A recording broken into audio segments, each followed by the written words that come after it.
Hi there. My name is John. I work with Military Family Services, and this is the Military Family Panel virtual session. I'm just going to provide you with a brief introduction to the Military Family Panel so that we can get started right away into the discussion once you join. So first off, I would like to say welcome and thank you very much for joining us. I know it's difficult for some folks to join us given their busy lives and whatnot, so we really appreciate you joining us and offering us your feedback. So you can see I'm just going to switch the slide to slide number 2 there. I'm just going to provide you a bit of an introduction to the family panel process, as well as how your feedback will be used. And then we'll just stop this recording at the brief round table, at which point the live session would actually begin. So before we start off, I'd like to mention that normally with a WebEx session, we actually record these sessions so that people can go back. Either people who have missed it can go back and view the session, or a person who has attended might be able to go back and check and just verify what they've heard. However, it's very important for us with the family panel that we maintain the privacy and anonymity of the participants, because that's one of the hallmarks of this process. And so we won't be recording this session. What we will be doing is taking notes when you talk, just so that we can make sure that we accurately capture your remarks. And then when they get passed on to stakeholders, to military leadership, or anyone else, we'll make sure that any individual references, anything that can identify you particularly, is removed. And that way we're just talking about the issues and we aren't talking about individuals. And that maintains your privacy and anonymity. Also, I wanted to make a mention just before we continue to the next slide, that this really is an important process, and I know a lot of military families have said, said to me personally, I've offered my feedback in the past and I really haven't heard back. So really, what kind of a difference does it make for us to offer our feedback? And I just wanted to say we've heard you in that regard, and that's why we've set this process so that we are getting back to you about the status of your feedback. It may be that the status has not changed, but at the very least, at least you'll know what exactly has happened with it instead of hearing nothing. This is really, the Military Family Panel process is really important part of the priorities for Military Family Services. It's actually communicating better with families is one of our 4 top priorities with Military Family Services for the next several years. So this is really a cornerstone of our communicating better with families. And you, in being involved with this panel process, you play a central role in its success because it's only through your feedback that we can actually help to modify the policies and programs and services that affect you on a daily basis. So I'll just switch to slide 3, where we talk a little bit about what we're intending to do with the panel process. So as you can see, our first main intent is just to listen to you and consult with you as families. And also, through that consultation, a lot of the time, hopefully we can provide some information and referral to appropriate subject matter experts.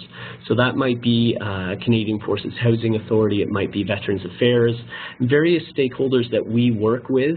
Hopefully we'll be able to provide you with the contact numbers and possibly a contact person within that agency that will help to streamline the process of getting you what you need in order to navigate the military lifestyle. Also, we wanted to offer a family perspective to inform the policy and benefits and programming in Military Family Services. And I just put at the bottom of the slide there that it's mostly virtual. And the reason for that is really accessibility. We want to make sure that the panel process is accessible to all families. Now, we have a very broad definition of what the military family entails, and that includes not only military members and their spouses and their children, but also parents of military members, their relatives, and loved ones. And so we really need to make sure that this process of getting feedback from families is as inclusive as possible. In order to do that, we've made it mostly virtual because most people cannot afford the time or money required in order to attend some sort of feedback session in person. So that's why we're offering these sessions, but we're also offering a Facebook closed group as well as a phone line and a secure email as well. So we're offering as many avenues as we can think of to make sure that this is accessible to everyone. The most important part of the panel process is that it's non-hierarchical and it's meant to be a flat or direct line of communication. So that means, what I mean by non-hierarchical is essentially that no one voice stands above another. All voices are important. All feedback is important. So, and it will be forwarded on to the appropriate stakeholders as well as to military leadership. Okay, so we're just going to skip to the next slide here where I talk a little bit about the feedback loop. Because as I said before, a lot of families were concerned about, so if I spend the time, take the time to offer my feedback, what exactly is going to happen to it? Is it just going to head off into the ether somewhere and never get responded to? So in order to answer that, what we've created is this visual of a feedback loop. And you can see at the top here, it shows that at first we need to connect with you as families.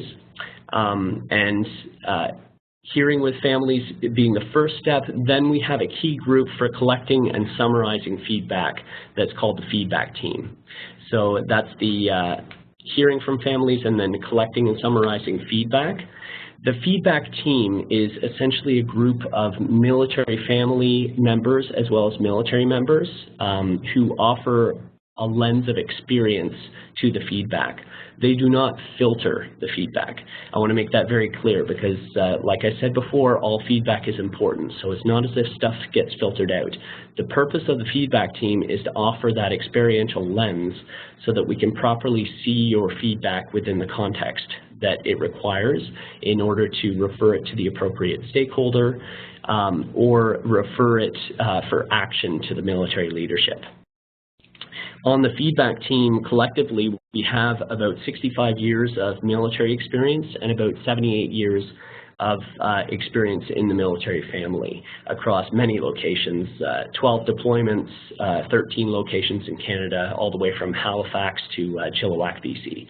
So quite a level of experience that we hope will help to offer the context behind the feedback that you offer to us.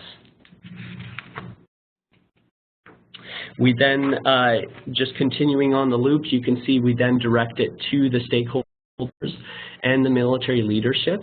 And then we pledge that we will report back on progress to you on the status of your feedback. Like I said, some of the issues that are brought to us might be able to be resolved fairly quickly. Some other issues might take several years to resolve if it involves policy or some sort of government change in law, something like that.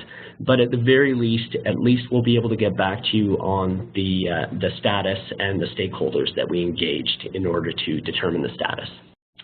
So just moving on to the next slide here, I wanted to talk a little bit about what we want to actually achieve. So what are the outcomes? Essentially, we want to make sure that you as military families inform the activities and services that affect you on a daily and weekly and monthly basis. But also, we want to make sure that you see where your voice's influence change, because I think that's been something that maybe a lot of families have not seen in the past. They feel like they've offered feedback, but have not really seen how that has impacted how we changed policies, programs, and services. And lastly, and probably one of the most important, is that we want to bring families closer to military leadership and the military leadership closer to families, because it's really important for the military leadership to get this direct access to the family voice to find out what's going on for families in order to best determine how we need to modify things to best work for today's families. Okay, so there are a few assumptions with the process, and I just wanted to mention that, of course, the family panel process, as with any good feedback process, is entirely voluntary. You can choose to end the session at any time. There are multiple avenues, so if you find that the virtual sessions with other people on the line or on the video conference is not the best vehicle for you, and you'd rather offer us an email or give us a phone call, then those are always open to you. Also, like I said before, every voice counts. So no opinion is unimportant. All questions are welcome during the feedback session. If for some reason the feedback session is not long enough and we need to extend it, or there's enough discussion or issues that come up that require much more discussion than we have time for, then we'll just set up more sessions. There's no wait list or anything like that. We want to get as much feedback as possible. And lastly, one of the ground rules is that you speak to your experience, because we really need to hear from families direct about their own experience. The reason for this is the more feedback that we get from more individuals, the more it adds to the idea of what are systemic issues and what are issues that are occurring between multiple locations, multiple people, multiple demographics. So that's why we ask to speak to your experience as opposed to trying to speak for other people, which in itself is usually quite difficult to do sometimes. But also speaking to your experience lends lends credibility not only to your comments but also to the process. So that if you do have other family members who you want to speak to their experience, what I would encourage you to do is encourage them to reach out and offer us feedback. If they don't feel comfortable, like I said, with the virtual sessions, then encourage them to check out the Facebook closed group site, or send us an email or call up family information line at the 1-800 number on the website. Lastly, the privacy and confidentiality is very important to the feedback process. People need to feel like they can be open and honest without any sense of repercussions or breach of confidentiality. So it's during the actual virtual session, what I'll ask you to do is just offer a green check mark that shows your agreement to keep all the names, identities, and remarks made during the session private and not disseminating them. And that way we can ensure that people can remain open and honest.